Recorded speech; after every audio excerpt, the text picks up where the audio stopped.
बिस्मिल्लाहिर्रहमानिर्रहीम। अस्सलाम वालेकुम स्टूडेंट्स, दिस इज़ महशबी लेक्चर बॉटनी। आज का हमारा जो फर्स्ट ईयर का लेक्चर है that is about the mitochondria. Mitochondria जो हैं ये भी सेल ऑर्गेनेलिज़ हैं एंड यूकैरियोटिक सेल में मौजूद होते हैं, क्योंकि इनका फंक्शन ये है कि they are involve in the manufacturing supply of the energy of the cell. तो इनका काम ये कि इन्होंने सेल की एनर्जी बनानी है और इसको सप्लाई करना है, तो इसलिए हम इनको पावर हाउस भी कहते होते हैं। जब हम कंपाउंड माइक्रोस्कोप में देखते हैं तो they appear to be vesicle, rod और फाइलामेंट। ऐसा लगता है जैसे वेजिकल्स हैं या रॉड्स पड़ी हैं, फाइलामेंट्स पड़े हैं, लेकिन जब हम इन्हें इलेक्ट्रॉन माइक्रोस्कोप में देखते हैं तो इनका हमें कम्प्लेक्स सी मॉर्फोलॉजी नज़र आती है। Although there number, shape and internal structure vary widely, mitochondria is bound by, तकरीबन वो कहते हैं कि mitochondria cell to cell vary करते हैं, लेकिन सब में कुछ कॉमन करेक्टर ये है कि तमाम के तमाम माइटोकॉन्ड्रिया जो हैं वो डबल मेम्ब्रेन होते हैं। आउटर मेम्ब्रेन जो है वो स्मूथ होती है और जो इनर मेम्ब्रेन है उसमें वो इनफोल्डिंग्स की फॉर्म में होती है इनटू द इनर चैम्बर, और उसको हम मतलब अंदर की तरफ चैम्बर के अंदर होती है, उस चैम्बर को हम कहते होते हैं माइटोकॉन्ड्रियल मैट्रिक्स। और ये जो इनफोल्डिंग्स हैं उनको हम नाम देते होते हैं क्रिस्टी का। यानी अगर हम एक माइटोकॉन्ड्रिया की डायग्राम बनाएं तो ये हो गई इसकी outer membrane which is smooth, और इस तरह से इनर मेम्ब्रेन है। इनर मेम्ब्रेन जिसके अंदर मौजूद है, इस मैट्रिक का नाम है माइटोकॉन्ड्रियल मैट्रिक्स, और ये हमारे पास है क्रिस्टी। तो mitochondrial membrane are similar in structure to other cell membrane. Cell membrane जैसा ही इसका जो है वो तकरीबन स्ट्रक्चर होता है, और फर्दर स्टडीज़ ने ये बात भी साबित की है कि इनका अपना डीएनए होता है, इसके अपने राइबोसोम्स होते हैं। Presence of ribosomes and DNA indicate that some proteins are synthesised in them. तो ये चीज़ें जाहिर करती है कि ये अपनी प्रोटीन्स भी खुद बना सकते हैं और ये सेल्फ रेप्लिकेटिंग ऑर्गेनेलिज हैं। Inner surface of Christie in the mitochondrial matrix has small knob-like structure which are known as F1 particles. यहाँ पर आप देख सकते हैं क्रिस्टी के ऊपर छोटे छोटे से नॉब लाइक स्ट्रक्चर मौजूद है जिनको हम F1 पार्टिकल्स का नाम देते हैं। Mitochondrial matrix contain in it a large number of enzyme. इसके अंदर इसके मैट्रिक्स के अंदर इंजाइम्स मौजूद हैं, कोई इंजाइम्स मौजूद हैं, organic inorganic salt which help in the several vital metabolic process, जैसे क्रैब साइकिल चलाने के लिए इंपॉर्टेंट है, aerobic respiration, fatty acid metabolism वगैरह के लिए ये तमाम इंजाइम्स मौजूद होते हैं। As a result of these metabolic processes, the energy extracted from the organic food is transformed into the energy rich compound which is known as ATP। तो इन enzymes की मदद से ही ग्लूकोज वगैरह को कन्वर्ट कर दिया जाता है, यानी फूड पार्टिकल्स जो हैं they are convert into the ATP। अच्छा, फर्दर वो हमें क्या बताते हैं, और ATP then provide energy to the cell on demand. The size and number of mitochondria varies and depend on the physiological activity of the cell। जिस तरह से एक्टिविटीज़ होती हैं उस हिसाब से हमारे पास माइटोकॉन्ड्रिया की तादाद, जैसे हमारे मसल सेल्स हैं, यहाँ पर हाथों के मसल्स हैं, इनको हम ज़्यादा यूज़ करते हैं, तो इनमें जो है ना माइटोकॉन्ड्रिया की तादाद ज़्यादा होगी क्योंकि इन्हें ज़्यादा एनर्जी चाहिए। Mitochondria extract energy from direct component of food and convert into the form of ATP. This energy is used for various cellular activities. The spent energy which is in the form of ADP, जब energy हम use कर लेते हैं तो वो ADP में convert हो जाती है, उसको फिर दोबारा से माइटोकॉन्ड्रिया में भेज दिया जाता है और दोबारा ATP बना ली जाती है। Mitochondria is therefore described as power house of the cell. इसको हम power house of the cell भी कहते हैं। यहाँ पर एक क्वेश्चन आप नोट कर लें, why mitochondria are known as power house of the cell.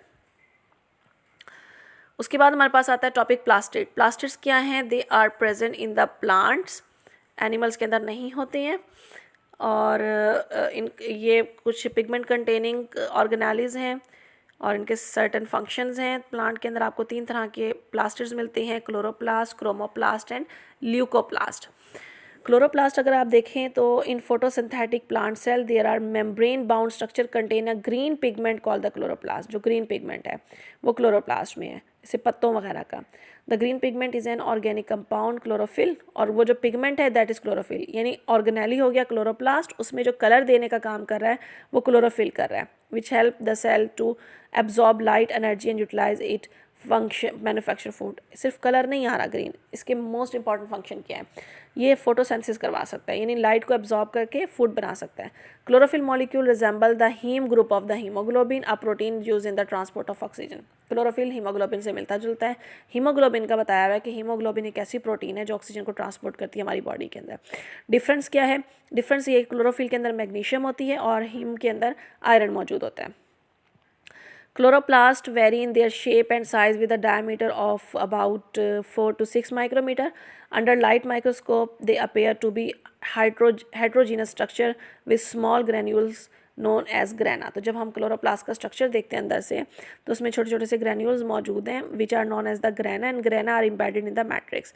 जब हम इसको इलेक्ट्रॉन माइक्रोस्कोप में देखते हैं तो एक क्लोरोप्लास्ट जो है वो 3 कंपोनेंट्स में मुश्तमिल नज़र आता है। सबसे बाहर इन्वेलप है, फिर स्ट्रोमा और फिर thylakoid. Envelope is formed by a double membrane while stroma covers most of the volume of the chloroplast. Stroma क्या है? It is a fluid which surround the thylakoid. It contains proteins, some ribosomes and a small circular DNA. It is in this part of the chloroplast where carbon dioxide is fixed to manufacture the sugar. यानी stroma वो जगह है जहाँ पे carbon dioxide को fix करके sugar बनाया जाता है। Some proteins are also synthesized in this part. Thylakoids are the flattened vesicles which arrange themselves to form grana and intergrana. तो thylakoid जो है वो grana और intergrana बनाने में हेल्प कर रहे हैं। मतलब thylakoid के अंदर grana और intergrana मौजूद हैं। grana क्या है? छोटी छोटी सी vesicles हैं। They are pile of thylakoid stack on each other like coins. तो grana को अगर आप देखें तो इस तरह से जो है ना पाइल्स की शक्ल में मौजूद होती हैं। एक और ग्रेना इधर आ गया, तो ये ग्रेना जो है ये एक दूसरे से कनेक्ट है और ये जो कनेक्शन है that is known as the intergrana. On average there are 50 और more thylakoid pile to form one granum. तकरीबन 50 थाइलाकॉइड मिलकर एक ग्रेनम बनाती हैं। On the layer of thylakoid chlorophyll molecules are arrange and that is why granum appear to be green. Each granum is interconnected with other by non-green part which is known as the intergranum. Membrane of the grana are site where sunlight is trapped and ATP is formed. Chloroplast भी self replicating organelle है क्योंकि इसके पास इसके अपने ribosomes और अपना DNA मौजूद होता है। सेकेंड जो पिगमेंट है दैट इज़ क्रोमोप्लास्ट। तो प्लांट में ग्रीन कलर के अलावा जो भी कलर आ रहा है जैसे फ्लावर के अंदर रेड येलो ऑरेंज कलर्स आ रहे हैं they are due to the chromoplast, या जो फ्रूट के अंदर जितने भी कलर्स हैं they are due to the chromoplast. और इनका फंक्शन ये है कि ये इनके कलर्स की वजह से इंसेक्ट्स और बर्ड्स इनके करीब आते हैं और पोलिनेशन में हेल्प करते हैं, डिस्पर्सल ऑफ सीड में हेल्प करते हैं। Third pigment is leucoplast. Leucoplast जो है वो कलरलेस है and they are triangular tubular और of some other shape. They are found in underground part of the plant and store the food, यानी roots वगैरह के अंदर मौजूद होते हैं और फूड स्टोर करने का काम कर रहे होते हैं। उसके बाद हम जो चीज़ देखते हैं वो है प्रोकैरियोटिक एंड यूकैरियोटिक सेल में डिफरेंस। न्यूक्लियस जो है वो हम कल के लेक्चर में करेंगे। आप यहाँ पर देखें कि difference between prokaryotic and eukaryotic cell, ये लॉन्ग क्वेश्चन भी आता होता है कि क्या डिफरेंस है। एक हमारे पास क्लोरोप्लास्ट का लॉन्ग क्वेश्चन आता होता है और इधर से प्रोकैरियोटिक यूकैरियोटिक सेल में भी डिफरेंस में आता होता है लॉन्ग क्वेश्चन। तो बायोलॉजिस्ट ने सेल्स को 2 टाइप्स में डिवाइड किया, एक हमारे पास है प्रोकैरियोटिक सेल और एक हमारे पास है यूकैरियोटिक सेल। डिफरेंस क्या है इन दोनों के दरमियान? इनका डिफरेंस जो है वो basically it is based upon the structure of their nuclei. Eukaryotes have well definite nucleus in which nuclear material like chromosome and DNA is enclosed in the double nuclear membrane, while in prokaryotic cell genetic materials without any nuclear membrane covering and it is directly submerged into the cytoplasm। यानी eukaryotes में बाकायदा nucleus मौजूद होता है और prokaryotes में nucleus नहीं होता, डीएनए ऐसे ही साइटोप्लाज्म में पड़ा हुआ होता है। Organism possessing prokaryotic cell are called the prokaryotes and those possessing eukaryotic cell are known as the eukaryotes। Prokaryotes में आपके पास आ जाते हैं बैक्टीरिया, ब्लू ग्रीन एल्गी, और यूकैरियोट्स में आपके पास आ जाते हैं unicellular multicellular organism such as animal, plants, fungi and protista. यहाँ पर आपको डायग्राम दिखाई हुई है प्रोकैरियोट की और जैसे बैक्टीरिया की डायग्राम जब आपको दिखाई हुई है, और यूकैरियोट की डायग्राम अगर आप देखें तो वो प्लांट सेल और animal cell. Prokaryotic cell generally lacks many of the membrane bounded structure found in the eukaryotic cell. तो आपको यूकैरियोटिक सेल में मेम्ब्रेन बाउंडेड ऑर्गेनेलिज मिलते हैं, प्रोकैरियोटिक सेल में नहीं मिलते।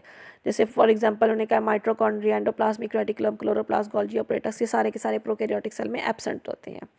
Since there is no nuclear membrane, a prokaryotic cell has no distinct nucleus and its DNA molecule directly suspended in the cytoplasm. Prokaryotes have small size ribosome। अगला difference आ गया ribosome का। Prokaryotes में small size ribosome होता है जिसका size है 70s, जबकि eukaryotes में 80s का राइबोसोम मौजूद है।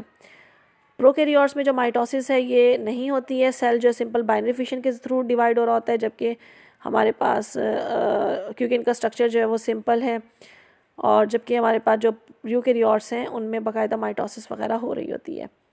Perhaps the most distinctive feature of the prokaryote cell is its cell wall, composed of polysaccharide chain bound covalently to shorter chain of amino acid forming peptidoglycan और murein. तो prokaryotes की जो cell wall है वो पेप्टाइडोग्लाइकिन या murine से मिलकर बनी हुई होती है। And the entire cell wall is often regarded as the single huge molecule और molecule complex called the sacculus. और ना मतलब इसके जो सेल वॉल है वो इस तरह से अरेंज हो रही होती है, ऐसा लगता है एक ही मॉलिक्यूल है, उसको हम सेक्यूलस का नाम देते हैं। जबकि प्लांट्स की जो cell wall it is made of cellulose and it is different structure than that of a bacterium. तो ये कुछ डिफरेंसेस हैं जिनको अगर लॉन्ग क्वेश्चन की शक्ल में अगर आपके पास ये आता है तो आपने हेडिंग्स बनानी है। यानी पहली हेडिंग बनानी है कि difference on the basis of nucleus, then difference on the basis of organelles, difference on the basis of ribosome, difference on the basis of division. इस तरह से आपके पास हेडिंग्स में difference on the basis of cell wall. हाँ, अगर short question आ जाता है 2 नंबर का शॉर्ट क्वेश्चन होगा तो आपको इसे 3 डिफरेंस लिख सकते हैं, लेकिन उसमें आप बीच में लाइन लगाएंगे और पॉइंट्स बना के लिखेंगे। तो ये हमारा आज का लेक्चर था। कल के लेक्चर में इंशाल्लाह हम न्यूक्लियस को डिस्कस करेंगे। तो आपकी असाइनमेंट क्या है, आपने एक क्वेश्चन हो गया कि why mitochondria is known as power house of the cell. Second question आपके पास आ गया give the importance of chloroplast and leucoplast. Question number 3 आ गया what are thylakoids, give its parts. Question number 4 आपके पास आ गया differentiate give any 3 difference between prokaryotes and eukaryotes. और क्वेश्चन नंबर 5 में आपने ये बैक्टीरियम की डायग्राम लेबल डायग्राम बनानी है। बेस्ट ऑफ लक, अल्लाह हाफिज़।